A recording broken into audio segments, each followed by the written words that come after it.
Gracie Jiu-Jitsu rocks.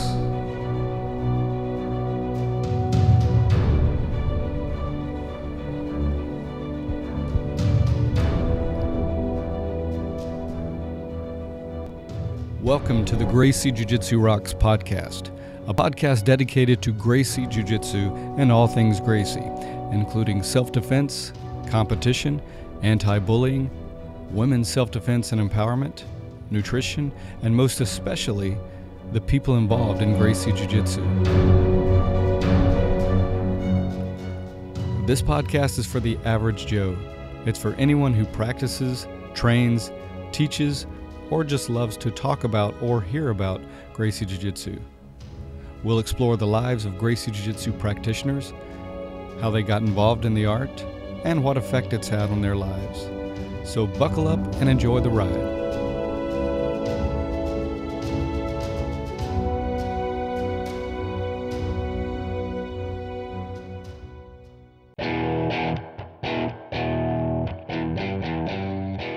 Welcome to episode 117 of the Gracie Jiu-Jitsu Rocks podcast. As always, I'm your host, Marty Josie, and thanks for listening. Today, my guest will be Nick Chewy Albin, and we'll get to that in just a moment, but let's start with a quote. When you react, don't give your mind the time to get filled with emotions. You are devoid of anger, fear, and frustration. You are simply moving. And that is from Master Salo Ribeiro. Great quote. All right, BJJ black belt Nick Albin, better known to most people as Chewy, is the founder of the brand Jiu-Jitsu. Nick is a very successful black belt and has competed at the highest levels. He runs a very successful and popular website, jujitsu.net, an extremely popular YouTube channel, also known as Jiu-Jitsu, and also does the Jiu-Jitsu podcast. And on his sites, you'll find an array of fantastic videos, some having to do with techniques and some having to do with insights, as well as great information on his podcast about subjects such as nutrition, competition, and various aspects of jiu-jitsu. In this interview, we spoke about his recent double gold win in Chicago, tips about competing. We get into your mental state before competition, as well as breathing, how important that is. He shares his history and his journey, talks about his school, Derby City MMA, and we also get into his podcast. He discusses who's had the biggest impact on his life, as well as other things. So I know you're going to enjoy this interview. After the interview, make sure you stick around for the Make a Difference, Make an Impact segment. And now, without further ado, let's talk to Chewy.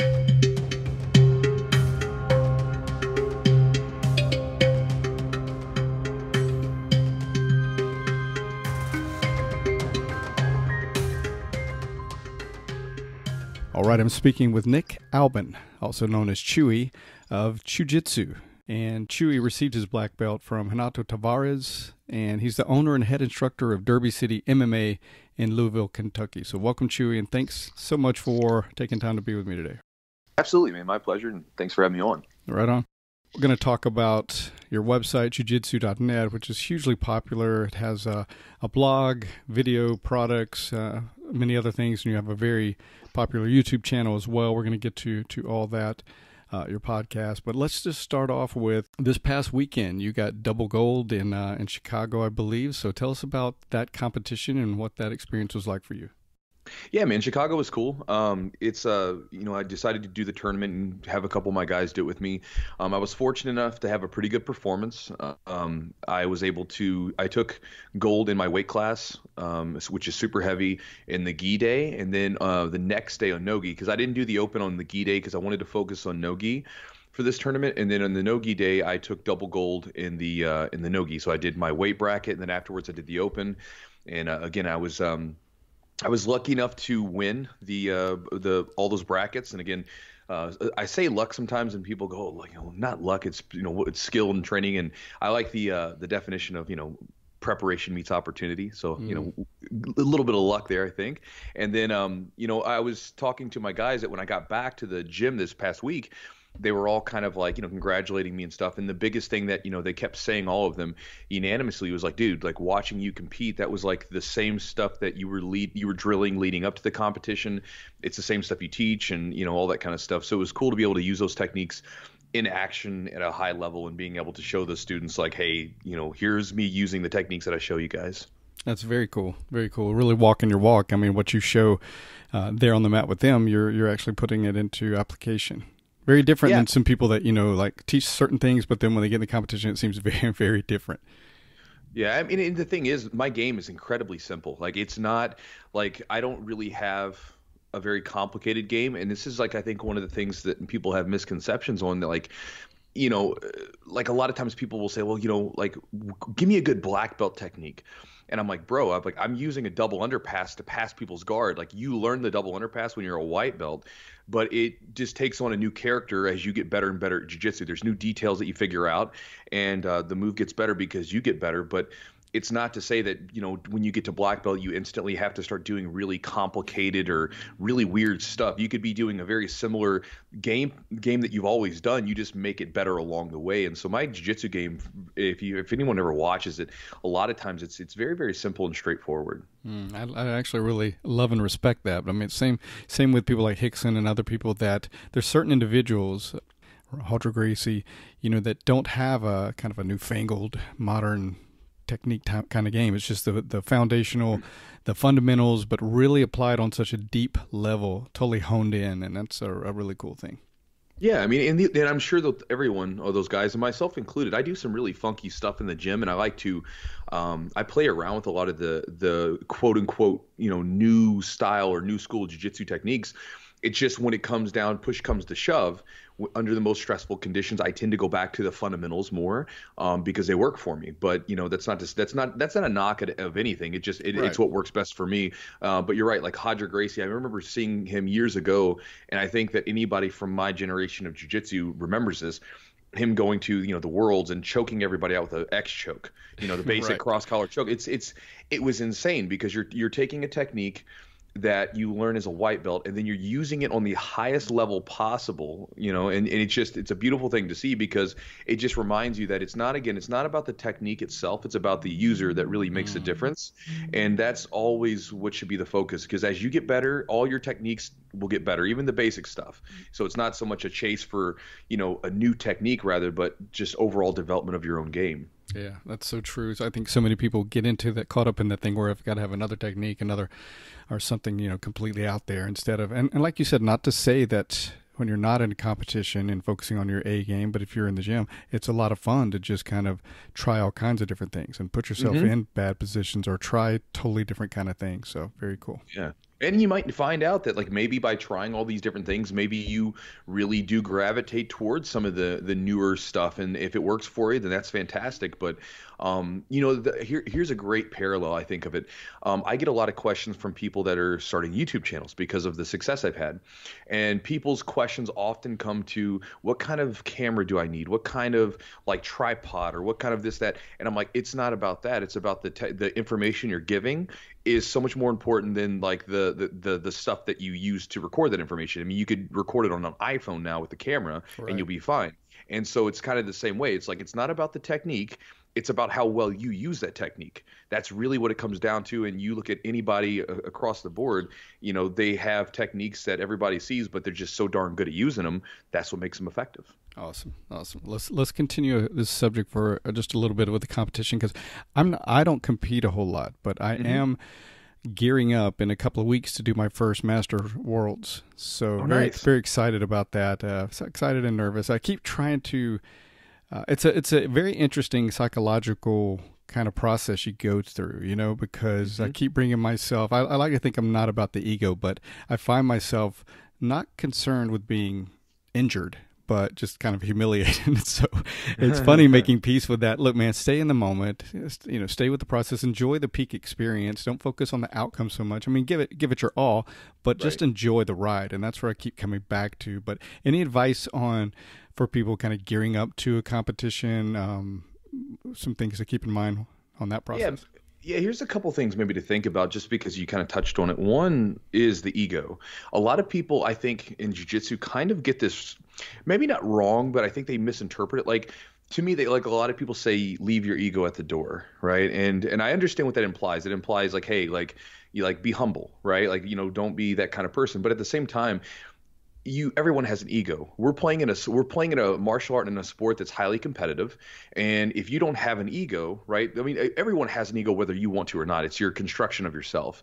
And so to me, like when you look at what an ego is, people that have really well constructed, strong egos that have a good deep sense of themselves, those are the people that can take loss, they can take failure, and they can actually learn from it. If they don't have a strong, well constructed ego, they don't have a good grip as to who they are, then you're going to have a problem, because then if you're insecure, that's what leads to the lashing out and the anger and the things like that, the frustration that's associated with failure and loss, rather than looking at it as an objective tool.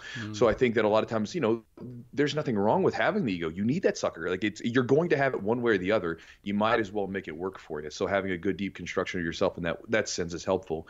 But as far as like the side where you detach yourself from the outcome, that's actually something it's something I was thinking about recently, because I've had this thing, and everybody's got their own process, of course. This is the way that I like to do it, and it's what's been useful to me, so it might be helpful to someone. For me, whenever I get hung up on the win and the loss of the thing, right, where I lose sight of what I'm actually getting ready to do, and I'm focusing on winning or losing the match, I screw myself up. I get in my own way, because then when I'm competing, instead of thinking about hitting the technique, instead of thinking about going after the person, I get hamstrung by worrying about losing or just focusing on the win. And like this past weekend, one of the things that I was going over and over again in my head was like, look, if I lose this competition, it changes nothing, right? Like my friends are still going to respect me. My friends will still like me. My girlfriend will still be with me. Nothing really changes. Right. If I win, well, again, nothing really changes that much. Again, maybe it looks good on something, but as far as like who I am as a person, it's not who I am, right? It's just something I'm doing.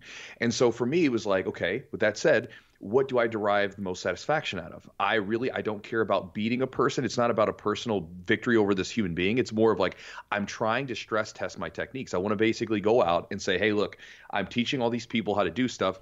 I can actually do this stuff, and it's the same stuff I'm showing you. That's really what I get satisfaction out of, is actually hitting a technique I've been drilling. There's satisfaction of like taking a technique, learning it, drilling it, and then going out and using it in the most stressful situation that you can create. And so for me, this past weekend, I was just thinking of that. Like when I was going into those matches, I was trying to hit those techniques, and there was even some of them that are more on I would consider like, they're not my absolute A game. Like there is a really cool double under to it's a 10th planet position, the truck. And I was using that. I actually hit it, but I wasn't able to finish it to the back, but I hit it.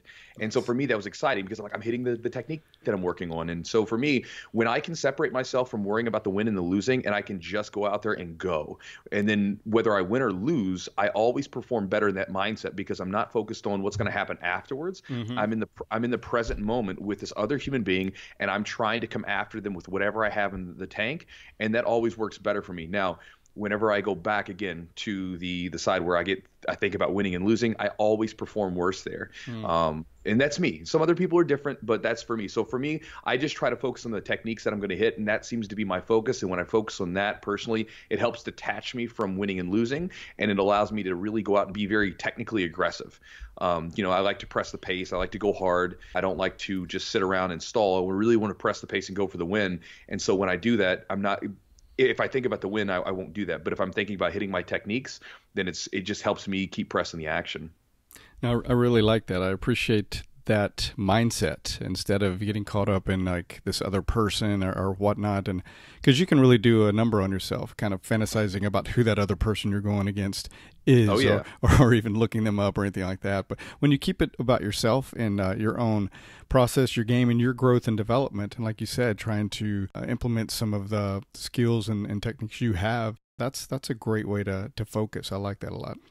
Well, I mean, with your jiu-jitsu, right? You're not. I forgot who told me this, but I remember I was talking to a guy, and he was like, "You're not doing jiu-jitsu for competing. You do competing for your jiu-jitsu. It's just a facet, right? It's not." Yeah. If you go out and win, if you go out and lose, it's still just in the greater umbrella of what you're doing. And so it's a cool thing. It's a good way to test the warrior that's in each and every one of us. But at the same time, you are not. You're not the result of your losses or wins. You're a collection of so much more than that. And so, again, I think that because the jiu-jitsu competitions are so exciting, people put a lot of focus on it, which is fine. But again, at the same time, you don't want to sort of judge your whole experience on jiu-jitsu based off of whether or not you won a competition or lost a competition or whatever it is. So true. That's true. It goes back to what you were saying about a well-constructed ego. If it's not your whole identity, the win or the loss, that's not what defines you. Like you said, you still have your life, the people that love you and care about you, and you still have your jiu-jitsu. So go forward, right? You're so much more, yeah. What about controlling your mental state before a competition, not letting that anxiety run away? What do you do to kind of just stay centered and calm and not get out of whack with that? I think first is don't feel guilty about it. Like I've noticed this thing where when people do their early competitions, and I was like this when I was younger. I thought that maybe I was like scared, or I thought I was weak, because I would get nervous before competitions. I would get very anxious, and it used to make me feel like, why am I so nervous? Why am I so anxious? And then, now I don't really resist it. I kind of go with it. Like I kind of embrace it, because for me, the way that I look at it, and I tell this to my students, it's your body getting ready for battle, right? It's your body getting ready for this really stressful thing. And there was one instance where I wasn't nervous at all, and it was I was a purple belt, and I had just got done fighting several MMA fights. And so I went and did this jiu-jitsu competition. And when I went into this jiu-jitsu competition, my mindset was so messed up, because I was thinking to myself, well, no matter what, I'm not going to get punched or kneed in the face, and no matter what, I'm not going to get knocked out or something. So therefore, I really wasn't that scared about it. I wasn't nervous. Right. And I performed horribly. I did not have the extra gear that sort of happens, like, because when you learn how to channel that aggression, that anxiousness that you have, it turns you up into another gear. And so now, instead of trying to resist it, like I feel it come on, and I'm like, oh, here it is. Like I feel good. Like my body's getting ready for it. So you embrace it. I embrace it, like, because again, it's going to be there whether or not because even the highest level competitors, like you listen to some of these guys talk, and there's guys that, high level competitors, much higher than me, that talk about still getting nervous before matches and anxious, right? So even in other sports as well, like basketball and football and all this stuff. So all the high level performers say, hey, we all get anxious. So it's going to be there whether you like it or not. You might as well try to use it, right? We might as well try to go with it. And so for me, like when I get ready for that competition, all of a sudden I can feel my stomach has a certain feeling to it. I can feel like as soon as I walk into the gymnasium, wherever the tournament's held, my heartbeat starts going a little faster. My mind starts racing. The big thing that I try to do then is just kind of channel that. And I tend to make sure that I'm always focusing on what techniques am I going to use, because it's sometimes easy for our negative, like, self-talk to take us in like bad directions. Like, well, what happens if the person does this or that or whatever? I just try to steer it towards, okay, let's think about the techniques we're going to use. And I try to visualize that over and over again. And then at the same time, I welcome that anxiety. To me, it's not nervousness in the sense of fear. It's more of competition anxiety. It's my body saying, hey, man, we're getting ready to do this stuff. Let's get revved up and go. And then once I step out on the mat, for me personally, I don't have any more nerves. They're gone. So basically just like, look, let's just ride the wave. We're going to be nervous. And as soon as we get out on the mat, it's just going to be, let's go and do it, and let's have some fun with this whole experience, because it's a cool thing. Now that takes time, obviously, but over the time of competing, multiple times, you'll begin to learn how to channel that energy and be able to use it effectively rather than it being a hindrance. So think of it as excitement, but not fear. I mean, it's great to be excited because this is a great peak experience you're going to have, right?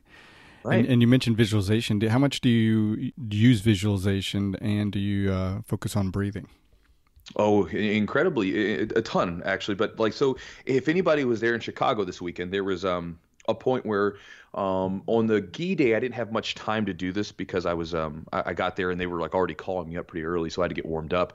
But on the no gi day, I was sitting over in the corner with my hoodie on, and I was kind of just sitting back. My eyes were closed, headphones were in, and I was just breathing, and I was basically keeping my body nice and relaxed before it was time to get warmed up. Because again, one of the things that I noticed about myself, and I see this with some of my younger students when they compete, is they can literally exhaust themselves before they even step out on the mat, because they'll want to watch matches, or they'll sit around and you can just tell they're antsy, and they're getting like they're just constantly thinking about what's going on. So I think it's a good thing sometimes to kind of go find some space by yourself, put some music in that can kind of chill you out, and then breathe and just relax. And the breathing part of it, so breathing is really an interesting thing when you read about it, because it's one of the functions in our body that can basically move in and out of automaticity. Basically, your body can either run it on the autonomic nervous system, or you can actually have a direct control over it. And the way you breathe is going to have a direct impact over to the way your body is going to like perform and do things. So for instance, if you start to do some deep, slow breathing and you really focus on the exhale, meaning if we take a long, deep inhale through into our stomach, and then when we breathe out very slowly, try to slow that exhale down to be about double the amount of seconds of the inhale, you can actually trigger the vagus nerve to basically kick on the sort of a relaxed response. So I do this with some of my students after we're done training at night to get them to relax and sort of they can go home and chill out. And it's a good way to, slow the body down after training. Whereas I think a lot of people have seen Wim Hof, where you're doing this like charging breath, where they're taking a lot of these fast breaths where you're over-oxygenating the blood. That's going to trigger a more of a sympathetic response, meaning we're going to charge the body up to get ready to do something crazy like jump into an ice bath, right? So it's the same thing. So you can even think about the way that your body naturally breathes when you're competing, where it's a fast breath, and then you can think about if you need to slow things down before the match just to relax, you can slow the breathing down. So for me, a lot of times before the match, I will visualize, and I'll just have my music in and I'll think about how the match is going to happen. And meanwhile, I'm trying to focus on just slowing my breath down so I can try to keep relaxed and save as much energy. And then and that also helps with the adrenaline. And then as soon as like it's time, that's when I'll get up and I'll start warming up my body, get my muscles activated and warmed up, doing a little routine that I have. And then that's when I'll start to take some really deep breaths and really blow them out to sort of get that body ready to go. And so I have my own little thing about it, but those things do play a big role in it. And I do take some time to visualize during that whole time before the match starts. So you're really speaking my language now, because I'm a huge, huge believer in the power of visualization and breathing. I actually just launched a product called Breathing for BJJ, and I've studied it extensively, just really passionate about that area. So I'm always fascinated by hearing, people's take on it and their approach and what they think about it. So that's really, it's really so cool. Breathing's so often ignored because people, if you tell someone, hey, let me show you some different ways to breathe, they'll look at you like you're stupid and they'll say, well, I've been breathing my whole life. I think I'm doing okay. And the thing is there's so many different types of breath. Like, you say someone like, hey, breathing, and they'll because of the popularity, they'll just say Wim Hof. And I'm like, well, Wim Hof breathing has a purpose, but there's other types of breathing.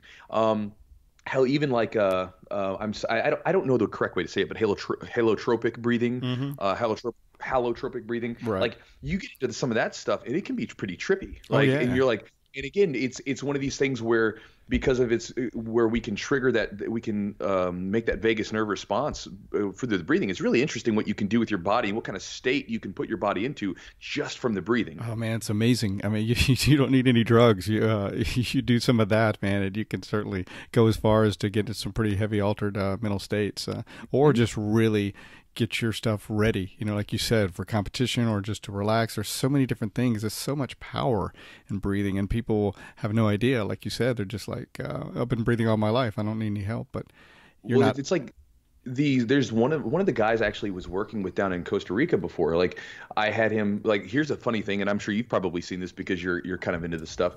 I'll ask someone sometimes to take a deep breath into their stomach, right, into their lower stomach. And a lot of times, most people that really haven't focused on it, they can't at first.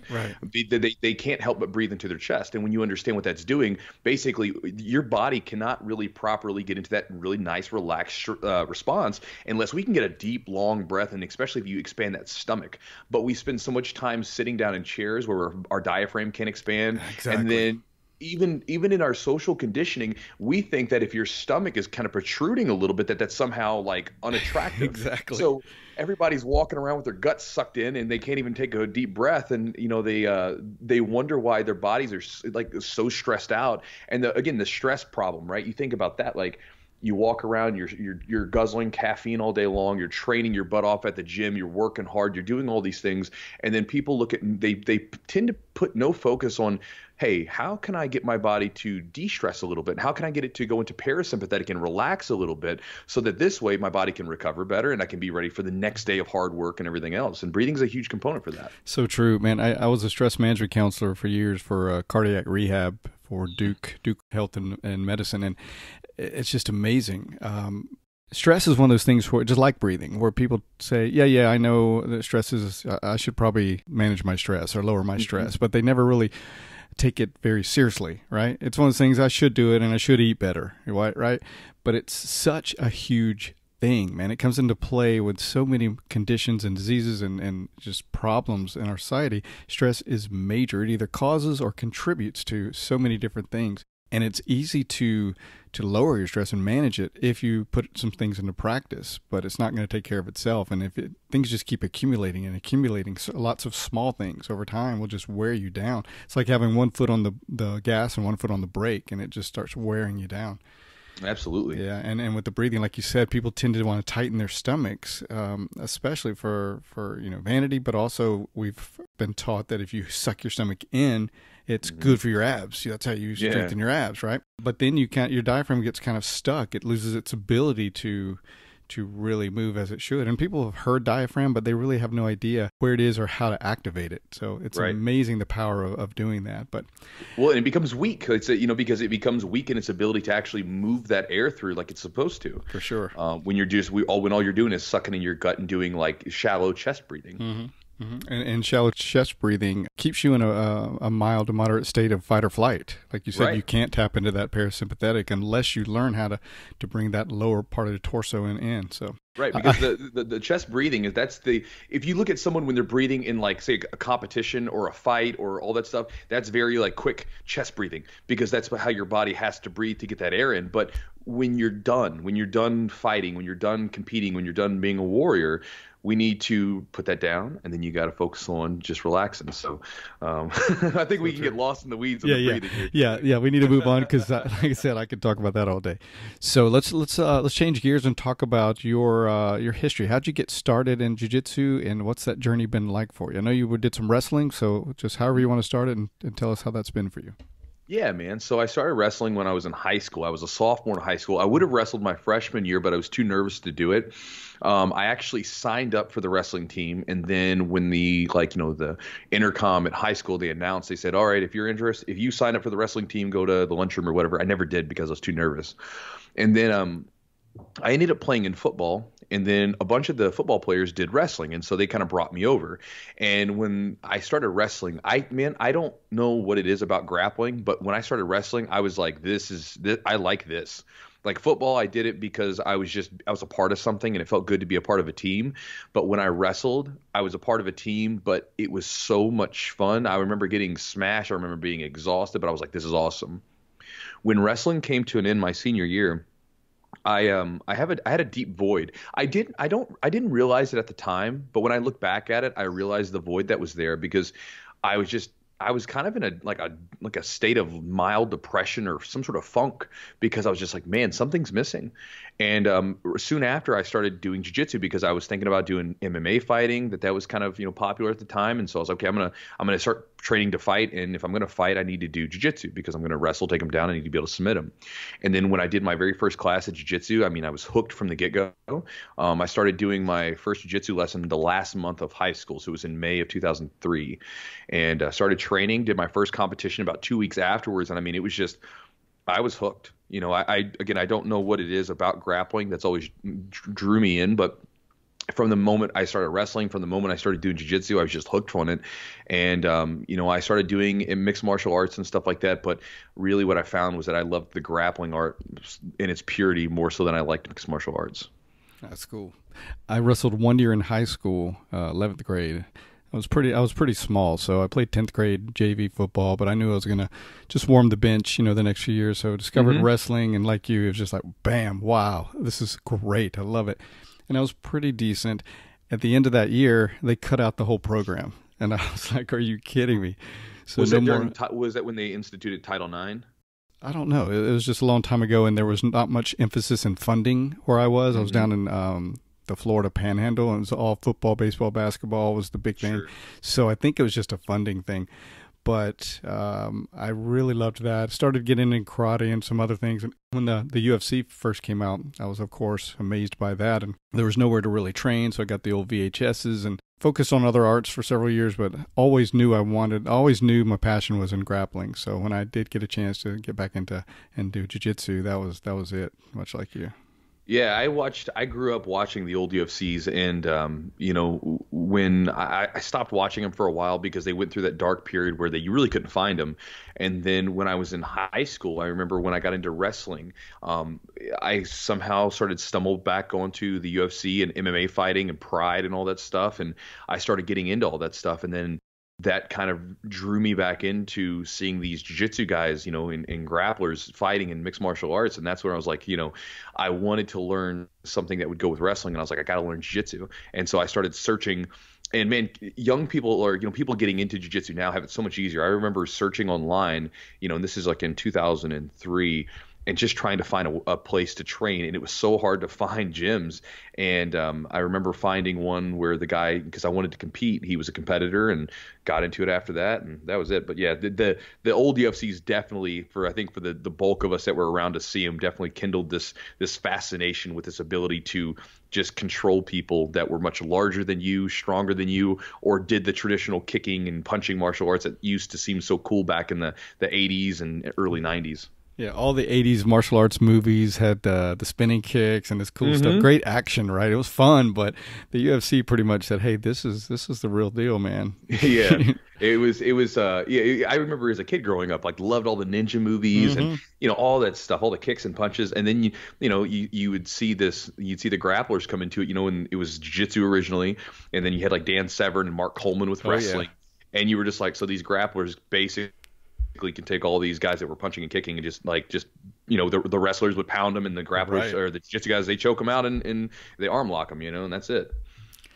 So when did you open up your school, and also where did the nickname Chewy come from? So the Chewy nickname came out pretty early. So basically, one of my friends, he was getting ready for an MMA fight. His name's Mike, and Mike was getting ready for an MMA fight at the time. I'd only been training for maybe a month or two at the time, and I was the most spazzy white belt you roll. I mean this in no stretch. If I was rolling at my gym now, me as a white belt, I would be the worst nightmare for everyone, because I was a wrestler. I knew a little bit of grappling. I was insecure about losing, so I would fight like 100% every time. God. And then on top of that, like I remember at the time I was like trying to lose some weight, so I was taking these like energy supplements, and so then I'm already like amped up to like 12, so that's hilarious. I'm just going crazy. And I remember I was rolling with my buddy Mike, and he was getting ready for his MMA fight. He's cutting weight. He's kind of tired, and I swept him with a bump sweep, Kimura sweep. But as I was doing that, I kind of elbowed him in the face, and he called me he's like, "You big stupid Wookiee! Like, you just elbowed me." And so big stupid Wookiee went to Chewbacca to Chewy, and then Chewy's just what stuck. And I literally, if you go into my gym and you were to call me by my real name, I don't even respond to it, because it's just like no one calls me by that.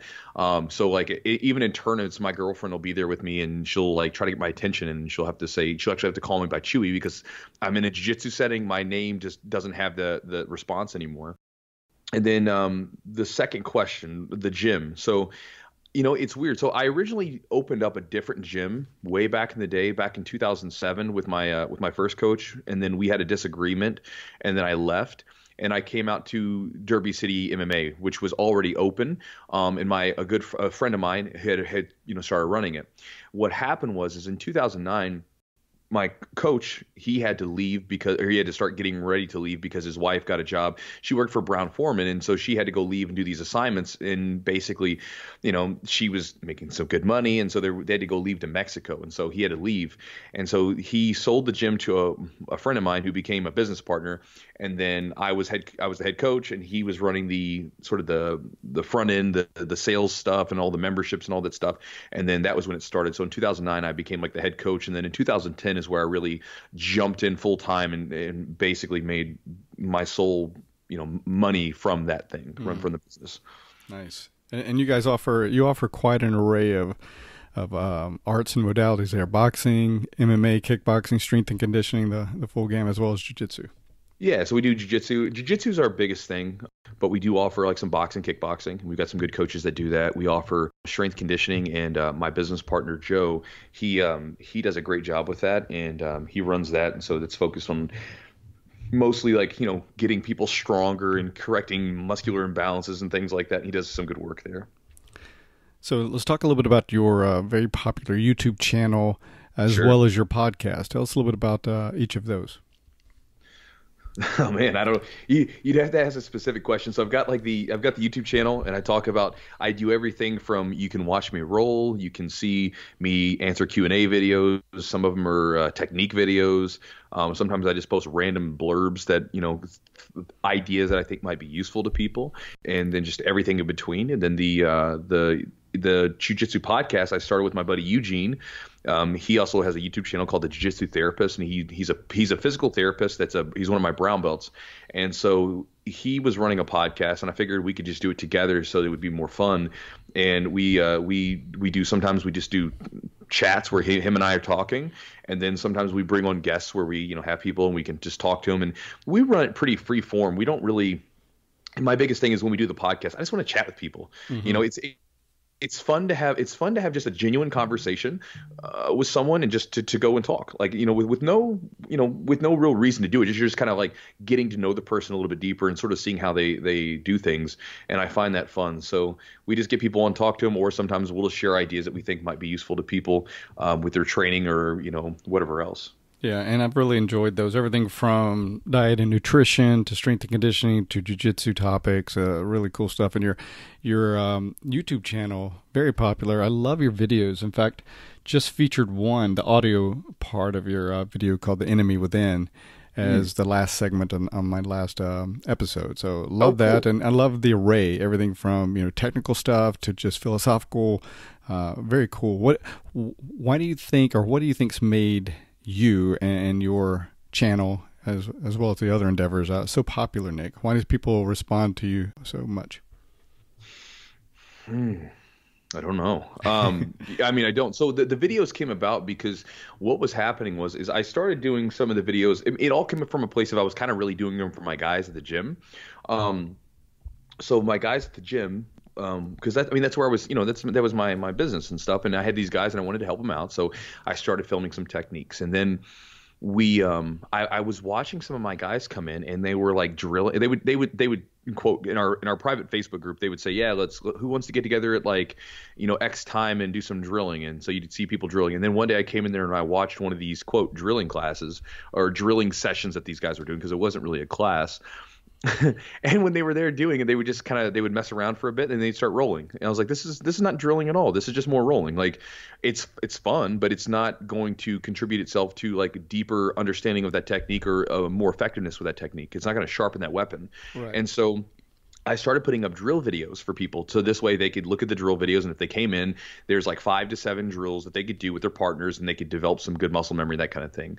And then what happened was those videos started to become popular, and then I started getting a lot of questions from people about things that really a lot of times did not have a specific easy, this is what it is, right? And then I was like, well, I don't know what to do with these questions. But then I started, there's a lot of other YouTubers that I would see out there that answer questions. I'm like, oh, they're just answering a question. And I tend to be kind of long-winded. In my gym, there's all those little rants that I started doing. Those were part of the gym. Like I would start talking about something, and I would get on this long tangent about something. It could be everything from milk to some historical battle or something. And I remember one of the guys came up to me one time when I was in a Whole Foods, and he was like, dude, you should start doing videos. He said it in passing as we just kind of ran into each other at a store, but he was like, dude, you should start doing videos. I think you'd be good for them. And I just kind of ran with it, and people have found them entertaining and helpful, and I'm happy for that. But as far as the exact reason why, I don't know. I think maybe it's because I don't come at people as if I've got all this stuff figured out. Because I don't. I'm just basically, might be useful to you, and run with it. And I share ideas and stories and things like that. And I try to let people in on the fact that I still have a lot of the same problems that they do. I still second guess myself. I still do all this stuff. And then here's some of the ways that I deal with it. And when I share things, it's never from the perspective that it's the right way to do anything. It's simply just, look, here's a way to do it. And you take this just like you would a technique from your coach. You take that idea, you put it together in your own little pot, you stir it around, you make your own stew out of it, and you see how it's going to work for you. Because again, just like our coaches teach us in jiu-jitsu, right? We take their techniques, we take their information, and then we see how it applies to us, and we make our own version of that same information. It's going to, at first, it might be very similar to theirs, but eventually it becomes our own. Mm-hmm. And it's the same way, like, look, here's some perspectives, here's some ideas, here's some things to share with you that might be helpful, and I hope these help you. You hope you take these in, and hopefully they're useful to you in your own situations and everything else. So, yeah, I love that. I would agree with you. I think you come across as just real and a genuine person, and not someone who's trying to act like they have all the answers. But you have some very useful information, and hopefully, people can take it and apply it to their own lives, their own game, and go from there. But it obviously works. So, what's something, Chewy? What's something that people may be surprised to learn about you? Gosh, I don't know if they'd be surprised to learn anything about me, because I share so much through the video. A lot of people have a lot of information about me. Gosh, I would say that, like, I mean, like, here's something that may surprise people. I don't know that this is that surprising. I'm kind of a social extrovert in the sense that, like, these videos sometimes give off this appearance that I'm probably this, like, guy who's like the life of the party or something. And at times I can be very, like, outgoing, like in the gym setting and with jiu-jitsu people, I'm very outgoing. But when it comes to, like, other things, usually like my weekends, like, I don't spend much time. I don't go party or anything like that. Usually my weekends are spent, like, laying in a hammock or in a chair, reading some books and just relaxing, that kind of stuff. And it's like I'm very extroverted in a sense for certain things, so that might be surprising. I don't know, and I don't know. I don't know what would be surprising, because again, I share so much for the people know you quite a bit, through your work. Yeah. Okay, all right. So if I ask you what the hottest issue or topic currently being discussed in jiu-jitsu is, to your knowledge, what comes to mind for you? I have no clue. No. Yeah, so the thing is like, I see sometimes where these little hot button issues come up, and I tend not to get too wrapped up in them, because I don't like it seems to be one of these things where people enjoy drama, and I don't. Like, so people like for instance, it was a couple months ago where, like, people were, like, ragging on Gordon Ryan about, like, his social media talking, right? Right. Saying he talks too much trash or whatever, he's disrespectful or whatever it is. And two things on that is, like, with that came up, I kind of just, like, shrugged, because one, it's like, he's doing this for a very specific purpose. Like, he's doing this because you're talking about him. Right. It's working. Like, good for him. Like, you're talking about it and you're getting excited about it. You're getting riled up.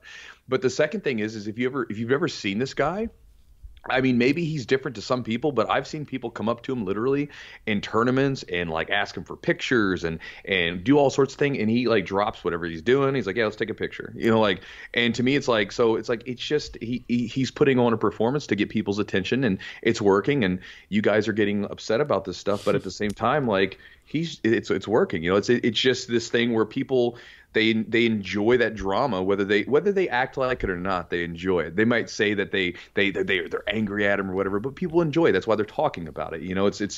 It's not, you're not apathetic about it. You're gripped by it. So it has a pull over you one way or the other. So I don't really get too much into the drama, because there's even, like, stuff that gets like, you see sport jiu-jitsu guys ragging on the self-defense community. Right. You see the self-defense community ragging on the sport community. I'm like, dude, we're all doing jiu-jitsu. Like, we should rag on the guys that are doing no-touch knockouts. We shouldn't be ragging on each other. You know what I mean? But when you see what it is, it's just people, trying to grab the attention of other people. And to me, I just don't get into all that stuff. I'm doing what I'm doing, and that's what I'm going to do, and that's what I tend to focus on. Because if I focus on all those, like, little hot button issues, then I now have energy that's being diverted away from what's really important to me, like my students and my own training. So that's just my take on it. No, that's really good, because not only does it take energy, but it also takes time. You go down this rabbit hole because you got into some kind of thing going on social media, and then you're following up and going where that led you and all this, and it's just like, why? You have your own stuff to do in your own life, right? Mm-hmm. Yeah, it's kind of crazy. I agree. I mean, this is just social media in general. I mean, like, people.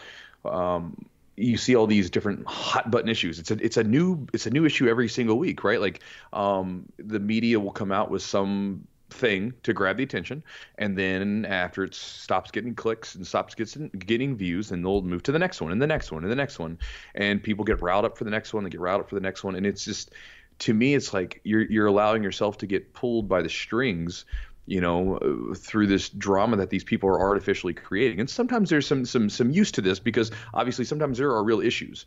But I think that you have to be aware as to whether or not it's a real issue to you, or if it's just you being like gripped by the excitement of the drama or whatever. And I think that you have to take a step back to see if you're really invested in that particular issue, or if it's just something where you've got excited because it's in front of your face. Mm-hmm. Exactly. So who comes to mind as having had the biggest impact? It doesn't have to be one person. Biggest impact in your life, Chewy, and that could be on or off the mats. Oh, I mean, there's so many people. I would be missing people because, it just really is. I think about my girlfriend and I, we talk about this sometimes. Like, I tend to be a very introspective person.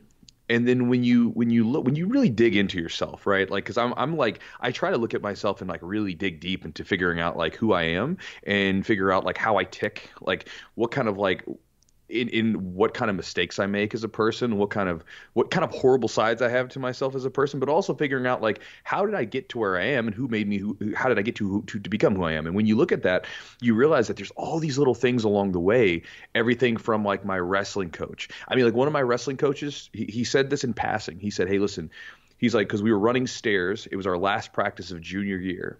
And he said, "Man," and my old nickname in wrestling was Tugboat. And he said, "Tugboat," he said, "Man, if you could get down to 189, because I was at the 215-pound weight class, if you get to 189, you would be a monster. You'd be a beast." Those words stuck with me for the whole summer. I dieted, I lost weight, I got back down. So the next year I came in, I wrestled at 189 because of just some words that were said in passing. I think about my student just at Whole Foods saying something in passing, right? And then all of a sudden, boom, it changes my whole path. I think about people that have like put out like instructional content that gave me techniques that I've used, and how those techniques then spawned into something else and they've become mainstays of my game. I think about just all this stuff, and it's so hard to figure out just one singular person or maybe a handful of people, Sure. because there's so many people along the way when you really get down to it. There's so many people along the way that really gave you something that you needed, and sometimes you didn't even realize that they were giving you anything because it was in such a passing comment. But it's almost as if you had a boat and the boat's going down the river, right? And you simply nudge that boat a couple degrees one way or the other. In long term, that boat's going to be going a whole different direction. Absolutely. Right? It seems so minuscule in the beginning, but just long term, that's going to be a whole different direction, and you end up in a different location. And so sometimes that's the way I look at it. So I really, at this point, I can't really pinpoint one person or like even a handful of people, because there's so many of them. No worries, but no, I love what you said. Is if you change your direction 1%, it changes the whole trajectory of your life, over time. So you obviously are the kind of person that when a seed gets planted, whether that's from some video or someone saying something in passing, you really run with it and let that become part of you. So that's really cool. I mean, that's the most important thing. I mean, like, to me, it's like, we live in a world where information is abundant, and we live in a world where, there's so much good stuff out there. And I mean, really, it's just you take that same idea of jiu-jitsu, which is simply you show up and you do something, right? And it's such a good metaphor, because you go into the gym, and we understand, we truly understand this, and it makes so much sense. If you go into the gym, you just keep showing up consistently, and if you keep working on your techniques, whatever it might be, eventually they're going to work. It's not an if and or anything like that. It's when they're going to work at some point. And when you take that same idea and you simply just apply it to whatever else you're doing. So like, if you're trying to do something else outside of the gym, and you simply take that same idea, is like, look, I'm just going to keep showing up. I'm going to keep putting forth the effort. I'm going to keep taking the feedback that I get when things don't work and trying to refine them. Eventually something's going to work. It's just simply going to take time. It's like, I saw someone post a meme earlier this week, and it was something like, here's like your your big business plan for whatever. It's like pick something and do it for 10 years and see what happens. Like, it's just like just pick something and run with it and then just see what happens. And a lot of times I think that's just such good advice, because that's really where the magic happens, is that long-term consistency. Because no matter what we do, it goes back to the technique thing, or the technique thing we talked about earlier, which is it's not the techniques. It's about who you are that really makes the technique special. And anything that we do, it's not about if we had the right mentors, the right schooling, the right this, the right that. It's about like, what did you do with everything that was given to you? Who did you become along the way, and what did you do with all that stuff? That's really what really is super important. Yes. And so you got to put that information to use. It is so important. And yes, people get caught up in thinking they have to have all the answers or their whole life plotted out. But you probably heard that when a plane takes off and it's going across country, it's off course more time than it is actually on course. But the difference is it self-corrects, and it has a direction it's moving in, and it self-corrects along the way. Yeah, absolutely. Another way of that I've heard this said before is when you look at like a sailing ship, right? A lot of times they have to constantly switch the sails. I forget what they call it, like tacking or something, where basically the boat's going almost in a zigzag motion, right? Because they're kind of having to catch the wind at different angles.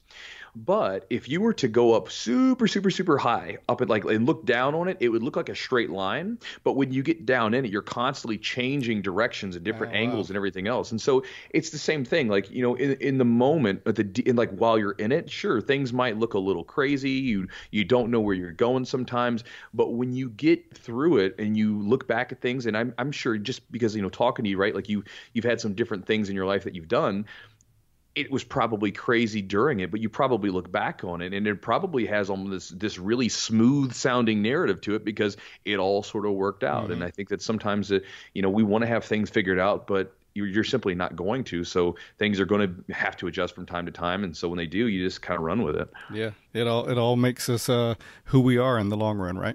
That's right. Absolutely.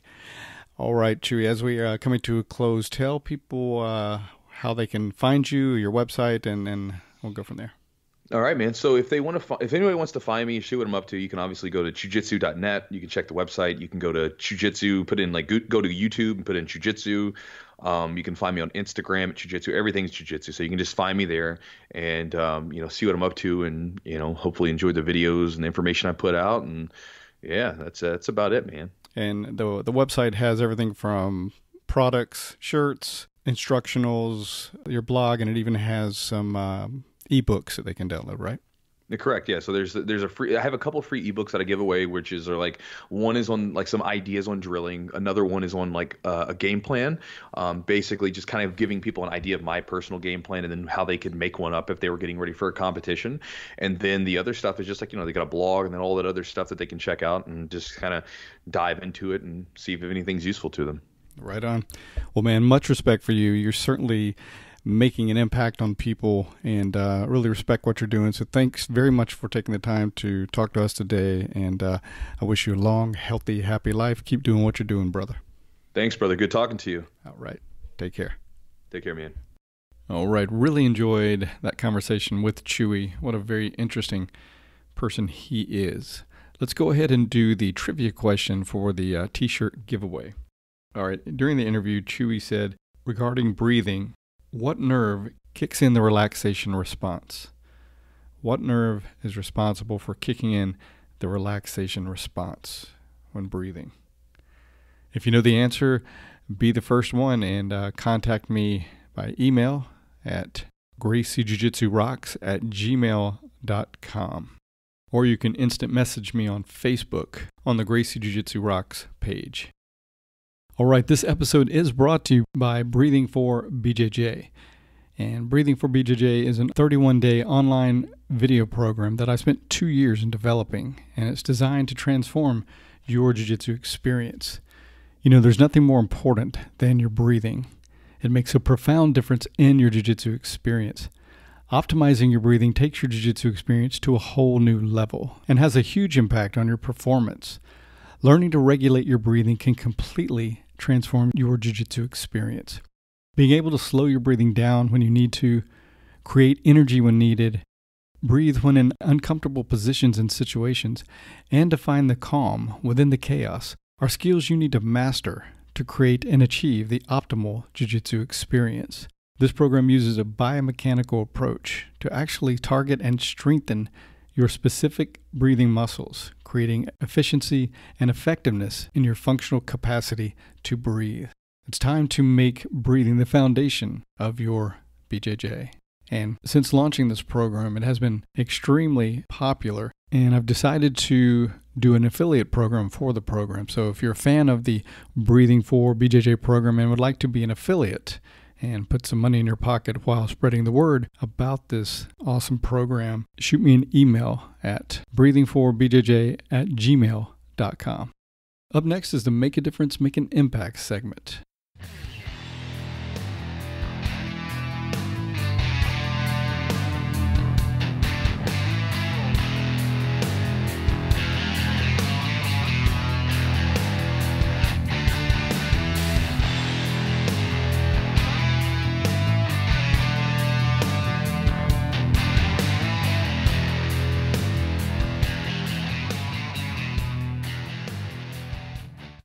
All right, time for the Make a Difference, Make an Impact segment. For today's segment, I want to share a post from Dave Kovar on his Facebook page, and it's called, "What is your favorite part of the day?" This morning, as I walked out into the kitchen to make my coffee and read something inspirational as I wake up, I thought, this is my favorite part of the day. Then, an hour and a half later, after an intense workout at the gym, I stepped into the sauna and thought, this is my favorite part of the day. An hour after that, I arrived at our headquarters school ready to work. My ritual is to walk through every room in the school, taking in memories and anchoring in how lucky I am to do what I do before going upstairs to my office to tackle the day. As I was wandering around the school, I thought, this is my favorite part of the day. After a moment of thought, it hit me that I seem to have more than one favorite part of the day. All this got me thinking that my favorite part of the day should be now, savoring the moment with no future worries or no past regrets. Here are some standout parts of the day for me. The post-workout endorphin rush, the first bite of a great meal, the satisfying feeling of grappling with a worthy opponent, doing a puzzle with my wife, waking up after a great night's sleep, a sunrise run around the park, a morning chat with my business partner, seeing a student experience success, picking a ripe cantaloupe from my garden. What are your favorite parts of the day? Hopefully now is one of them. Great post, and I love the thought, the sentiment of this post. So I'd like to invite you, going through your day, your week, your month, to keep this in mind. Savor those moments. Savor the favorite parts of the day, and consider letting now, this moment in time, being your favorite part of the day. And that's going to do it for this edition of the show. As always, I thank you for listening. Hope you're enjoying the show. If you feel like you're benefiting from the show and want to show your support, you can support us on our Patreon page, and a link in the show notes. Please like and follow us on social media and help us spread the word by reposting our posts and telling others about the show. You can leave comments on the website at www.graciejujitsurocks.com. You can also go to iTunes and leave comments, as well as rate the show, and we would appreciate a 5-star rating, which helps us with our standing in iTunes. You can also leave comments on our YouTube channel. If you have suggestions for the show, please don't hesitate to give those. We always like feedback and suggestions. Okay, that's going to do it. So until next time, this is Marty Josie, and I'll see you on the mat.